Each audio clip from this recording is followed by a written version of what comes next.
I've had this video in the works for a while, and since I figured it ties into the story of the crucifixion of Jesus and the resurrection and stuff like that, I figured it would be cool to finally post it on Easter. So without further ado, happy Easter, and let's get into the video. The Cross of St. Dismas plays a crucial role in the early chapters of Uncharted 4, A Thief's End. But the story of St. Dismas, the penitent thief of the New Testament, bears much more of a significant role in the subtext of the game as well. Dismas was one of the two thieves crucified next to Jesus. Dismas repented on the cross and Christ redeemed him, and in Catholicism, Dismas is a canonized saint. Gestas, however, according to the Gospel of Luke, mocked Jesus and did not repent before his death. In Uncharted 4, we are introduced to Nate's brother Sam, and their relationship serves as the main dynamic in the story. Uncharted 4 is basically the story of these two thieves. What do you say we go and get it back? You mean steal it?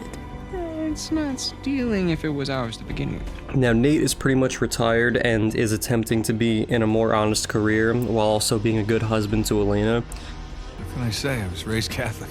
Despite his slip-ups through the story, make no mistake that Nate is supposed to be the penitent thief. This is why the relic that kicks off the expedition is a cross of St. Dismas, who is represented as almost an idol to the pirate Henry Avery, selling himself on this notion that he himself is an honest thief. The story from the New Testament plays such a crucial theme in the subtext of the plot as a warning for the Drake brothers that they could end up just like Dismas and Gestas. During one of Avery's trials in the game, the very first one to be exact, the player is tasked with positioning the crosses in the correct order as they were during the crucifixion. There is a strong emphasis on the positions of the crosses, and I don't think that's a coincidence. In the major turning point of the story, when Sam reveals his lie, take note of their positions.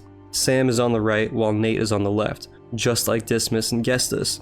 Almost every cutscene during key story beats, Nate will always be to the left and Sam will always be on the right. This, however, does contradict the actual biblical story, as the book of Luke states Dismas was on the right and Gestas was on the left, but in the context of the game, we'll keep it the way the game presents it, as it was probably just an error on their part. Interesting to note though, the only time Nate is actually on the right side is when he's lying to Elena, which is probably the one time we do see him lose this penitent status in the game, is when he feels his old self kind of taking over. Several other parables to the story appear throughout the story as well. Thomas 2's message reads, "To those who prove worthy, paradise awaits. To those who prove false, behold your grim fate." This emphasis on paradise also goes back to the crucifixion. It's what Jesus responds to Dismas with when they're both on their crosses. In the book of Luke, Dismas says to Jesus, "Remember me, Lord, when thou comest into thy kingdom." To which Jesus replied, "Verily I say unto thee, today shalt thou be with me in paradise." The promise that Avery and the other pirates are making is that they can save these thieves in their own paradise in Libertalia. This distortion of the story and the illusion that they're righteous or penitent thieves like Dismas, when really they are simply Gestas. As the story unfolds, we see Libertalia fell apart rather quickly, and Avery betrayed the city and his closest companions as well. Avery even had his own last supper with his compatriots as he poisoned all of them before attempting to make off with all the treasure they had stolen together.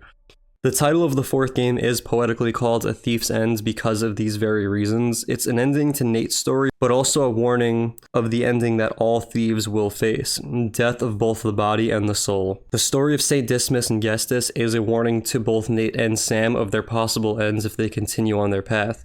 After being exposed to the devastating truth about the life he has romanticized for so long, he is finally able to truly repent his ways and separate himself from his life of thievery.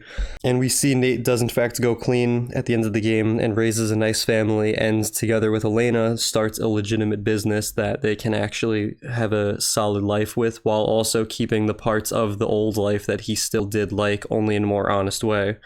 And this was genuinely like a really nice end for this franchise and all these characters. It was probably the perfect send-off.